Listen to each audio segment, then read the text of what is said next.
आज एक सच्ची कहानी और साथ ही ये भी जानते हैं कि महाप्रभु श्री जगन्नाथ जी को खिचड़ी का भोग सर्वप्रथम क्यों लगता है। कहानी कर्माबाई की। कर्माबाई भगवान श्री कृष्ण की परम भक्त थी। वे बचपन से ही श्री कृष्ण के बाल रूप की पूजा किया करती थी। ठाकुर जी के बाल रूप से वो रोज ऐसे बातें करती जैसे ठाकुर जी उनके पुत्र हों और उनके घर पे ही वास करते हो। एक दिन कर्माबाई की इच्छा हुई कि ठाकुर जी को फल मेवे की जगह अपने हाथ से कुछ बना के खिलाऊं। उन्होंने भगवान जगन्नाथ प्रभु को अपनी इच्छा बताई। भगवान तो भक्तों के लिए सर्वथा प्रस्तुत है। प्रभु जी बोले, माँ जो भी बनाया हो वही खिला दो, बहुत भूख लगी है। कर्माबाई ने खिचड़ी बनाई थी और ठाकुर जी को खिचड़ी खाने को दे दी।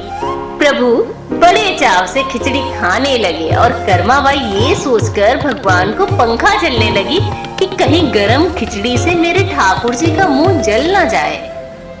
संसार को अपने मुख में समाने वाले भगवान को कर्माबाई एक माता की तरह पंखा कर रही हैं और भगवान भक्त की भावना में भाव विभोर हो रहे हैं। भक्त वत्सल भगवान ने कहा, माँ मुझे तो खिचड़ी बहुत अच्छी लगी। मेरे लिए आप रोज खिचड़ी ही पकाया करो और मैं तो यहीं आकर खिचड़ी खाऊंगा। अब तो कर्माबाई जी रोज सुबह उठती और सबसे पहले खिचड़ी बनाती, बाकी सब कुछ बाद में करती थी। भगवान भी सवेरे सवेरे दौड़े चले आते और आते ही कहते, माँ जल्दी से मेरी प्रिय खिचड़ी लाओ। प्रतिदिन यही क्रम बन गया था।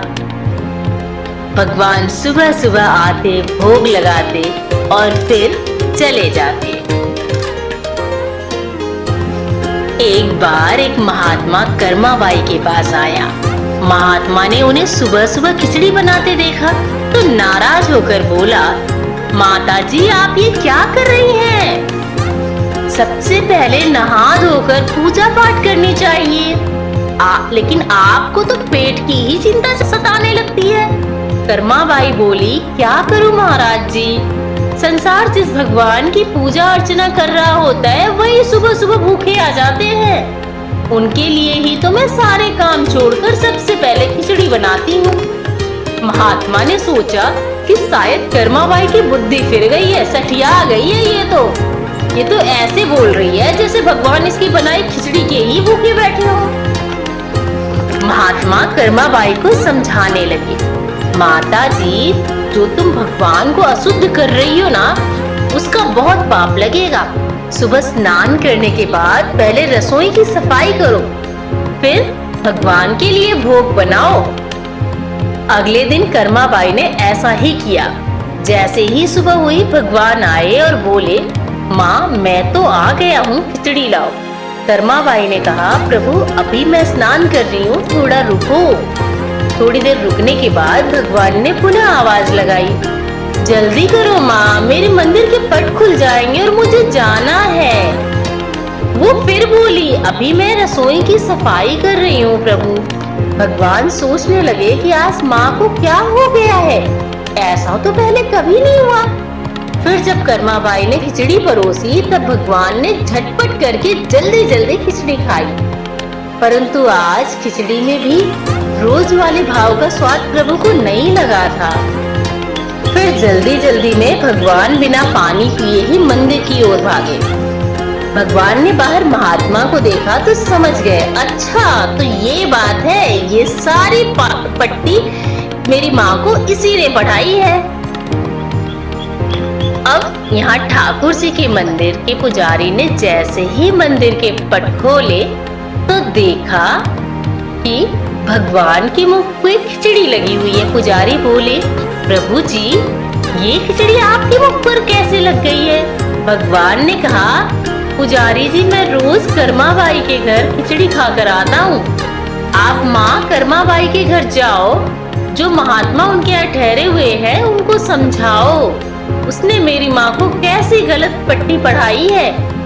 पुजारी ने महात्मा जी से जाकर सारी बात कही। भगवान भाव के भूखे हैं। ये सुन महात्मा जी घबराए और तुरंत कर्माबाई के पास जाकर बोले, माता जी मुझे माफ करो, ये नियम धर्म तो हम संतों के लिए है। आप तो जैसे खिचड़ी पहले बनाती थी वैसे ही बनाओ, आपके भाव से ही ठाकुर जी खिचड़ी खाते रहेंगे। फिर एक दिन आया कि जब कर्माबाई के प्राण छूट गए। उस दिन पुजारी ने मंदिर के पट खोले तो देखा भगवान की आंखों में आंसू हैं और प्रभु रो रहे हैं। पुजारी ने रोने का कारण पूछा तो प्रभु बोले, पुजारी जी आज मेरी माँ कर्माबाई इस लोक को छोड़कर मेरे निज लोक को विदा हो गई हैं। अब मुझे रोज खिचड़ी कौन बनाकर खिलाएगा? पुजारी ने कहा, प्रभु जी आपको माँ की कमी महसूस नहीं होने देंगे। आज के बाद आपको सबसे पहले खिचड़ी का ही भोग लगेगा। इस तरह से आज भी भगवान जगन्नाथ को खिचड़ी का भोग लगाया जाता है। जय जगन्नाथ महाप्रभु। भक्तों पर अपनी कृपा बनाए रखो। अगर कहानी पसंद आई है तो सबसे पहले लाइक करें, शेयर करें और हमें सब्सक्राइब करें। देखते रहें एंट्रेंसिंग डेस्टिनी। जय जगन्नाथ प्रभु।